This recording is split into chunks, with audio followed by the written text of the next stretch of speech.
It was a warm evening on the island of Sodor. The engines were finishing their last jobs for the day. Soon, the engines would be in their warm sheds to rest their wheels and cool their boilers. At Tidmouth sheds, Gordon, Thomas, Edward, Percy and James were talking about their day's work, when Thomas noticed Henry had not returned. Where's Henry? It's not like him to be late. He's probably out taking the flying kipper or something. I don't think so. There's no delivery of fish this week. To be truthful, when the heck was the last time Henry pulled the flying kipper anyways? James does have a point. Okay, let's not change the subject. We were talking about why Henry hasn't come back yet. Well, it's still a mystery, and... Just then, Rosie pulled up. She looked very tired. Hello, Rosie. Don't normally see you here. You look exhausted. I am. I've just taken Henry to the steamworks. He was really heavy. The engines gasped. What happened to Henry? On his way home, he ran into a coal truck that was left on the line and broken his piston rods. Again? Oh no, Henry better not go through that health and safety thing again. But who left that truck there in the first place? I've got a pretty big feeling it begins with a D and ends in an EBS diesel. Well, anyway, Henry will be fine. Victor said he'll fix him tomorrow. Wonderful! Would you like to sleep at Tidmouth tonight? It would save you the trip to your shed. Really? Oh, I'd love to. Rosie puffed onto the turntable and chuffed back into the shed where Henry would have been. Before the engines went to sleep, Rosie spoke to Edward. Hey, Edward, I had this strange dream last night, and I wanted to tell you about it. Do the rest of you want to hear it? Sorry, Rosie, but we need to sleep. Maybe next time, Rosie. Good night. Soon, the engines were asleep. Rosie sighed. Before she closed her eyes, Edward spoke up. Rosie, tell me your dream. I'd like to hear it. Rosie smiled. Well, last night, I dreamed that you and I were brother and sister. Really? Yeah, in my dream, you did something that any brother would do for their little sister. What happened? Well, at one point, I was attacked by a nasty gang of diesels. There were so many, I couldn't fight back. I was surrounded with no escape. I thought that was the end for sure. But then, you came along out of nowhere and pushed all of the diesels away from me. It was the most heroic thing you did, even though it was just a dream. Edward thought Rosie's dream was wonderful. Wow, Rosie, that's a wonderful dream. Thanks for telling me about it. Dreams can take you on any adventure. Thanks, Edward. Oh my, it's getting late. We'd best get to sleep and start dreaming. Good night, Edward. Good night, Rosie. Soon, Edward and Rosie were asleep and began their dreams. Rosie was dreaming that she was preparing to take a really long train to show the other engines she was very strong. She even wanted to impress Thomas. Well, here I go. Ready to pull this long train. Wish me luck. Good luck, Rosie. The Fat Controller will be pleased with your work. Oh, that would be wonderful. Me, the world's strongest engine. With a toot of a whistle, Rosie set off with her really long train with ease.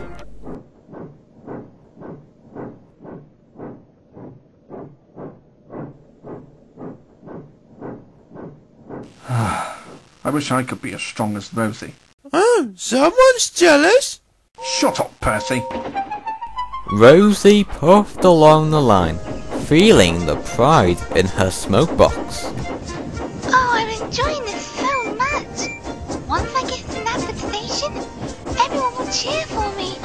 And Thomas will be so impressed that he might like me the way I liked him and... Suddenly, Rosie felt a jerk. What on Sodor was that? Rosie looked back and gasped. Bust my buffers! What happened to my train? Rosie's train had disappeared. Then Rosie felt her wheels turning faster and faster. Oh me! Oh my! Oh, help! Help! I can't stop! Then there was trouble. Rosie was heading towards the end of the line. Oh no! I'm going to crash! Rosie closed her eyes. Then Rosie felt her brakes come on. She opened her eyes and gasped. What the? I'm back at Tidmouth? But I was about to crash. I must have woke up from my dream and... But Rosie was wrong. There in the sheds was a sleeping Rosie. Rosie was still dreaming. Can it be? Did I pop outside my dream cloud?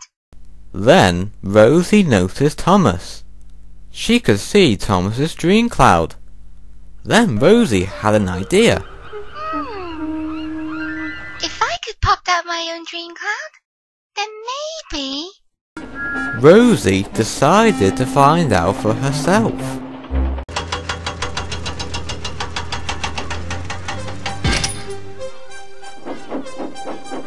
Rosie found herself puffing along a track in a field. She looked around. There were loads of Thomases in many different forms. It must have worked! Look at all these Thomases! I'm inside Thomas's dream! What was that? Then Thomas puffed into view. But he didn't look happy, but was surprised to see Rosie. Oh, hello, Rosie. Didn't expect to see you here. Hey, Thomas! Why are you sad? It's my whistle. I've lost my whistle. Rosie looked, but Thomas's whistle was still in its place. Really? But I can see it. It looks fine to... I don't mean it like that. I mean, my whistle has lost its sound. It now sounds like this. Listen.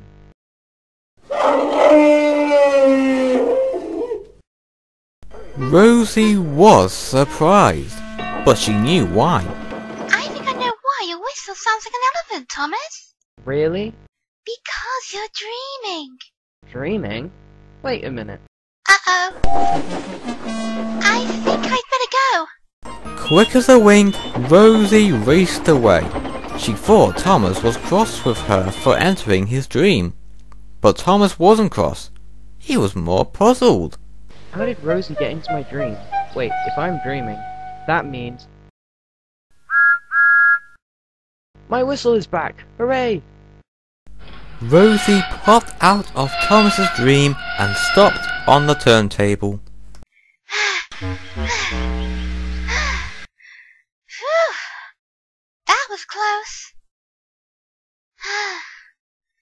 Maybe I should go back to my dream now and...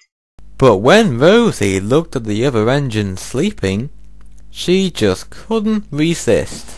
I think I'll take a peek at Gordon's dream.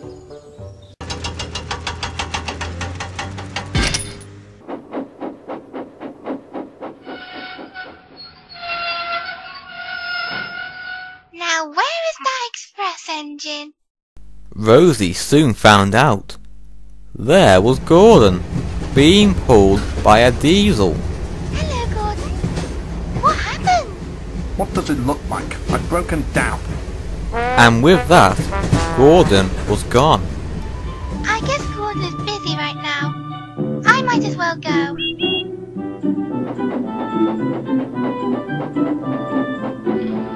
Rosie was soon out of Gordon's dream cloud. She saw the time. It was 3 to 4 in the morning. I guess I had time for one more dream for me to go into. Let's see. There's James, Percy and Edward left. Which one? Then Rosie remembered that she told Edward what she dreamt last night. Oh, of course. I'll see what Edward is dreaming about.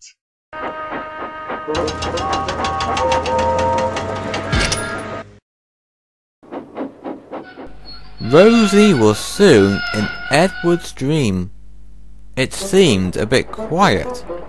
Too quiet, even for Rosie. Edward has to be here somewhere.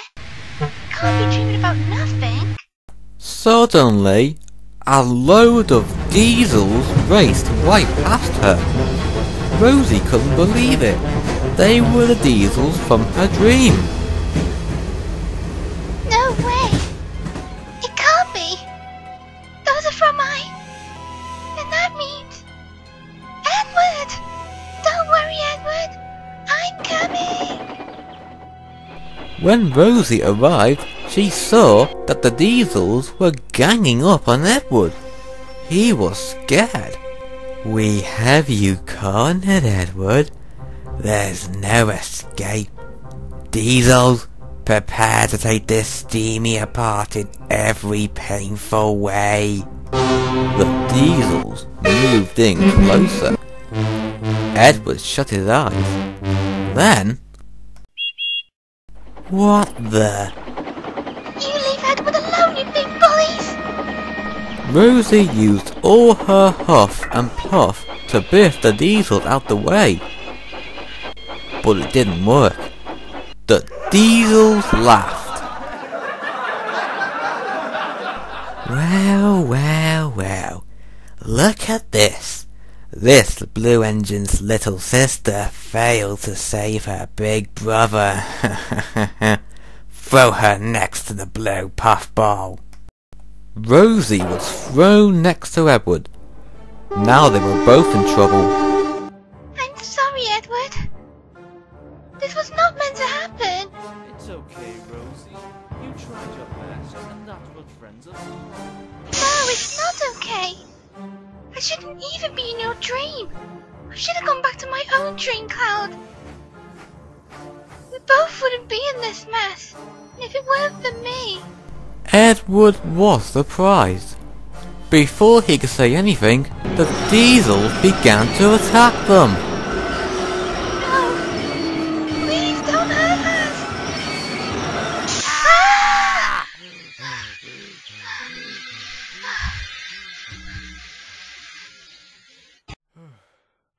Rosie! Edward! Are you alright? Edward, still feeling a little shaky, managed to answer. I think so. Are you okay, Rosie? Rosie? Edward could see Rosie was crying. Rosie? What's the matter? Oh, Edward, I'm so sorry for entering your dream. I really shouldn't try to get involved. I found this getting us both in trouble. It was so scary. The other engines were surprised and felt sorry for Rosie. They knew she was a very sensitive engine. Edward then realised what Rosie was talking about. Before Edward spoke, Thomas spoke first. I think I get what this is about. Rosie was in my dream and said that why my whistle sounded like an elephant because I was dreaming. Then I was able to whistle normally again. You mean you weren't mad at me? Now why would I be mad? I was just a little puzzled on how you got into my dream. Oh, well, I guess I'll just stay in my own dreams from now on. Well, Rosie, even though things might have gone wrong, but you showed that you had bravery in you, and that proves you to be a really useful engine. You really think so? Of course! You tried to help me by saving me in my dream. You useful engines always help each other out. Rosie then smiled. She felt better. Thanks, Edward. I'm feeling better now. Edward smiled back. Well, Rosie had quite an adventure. But Rosie has promised to stay in her own dream from now on. Well, that's the end of the story. See you next time. Goodbye.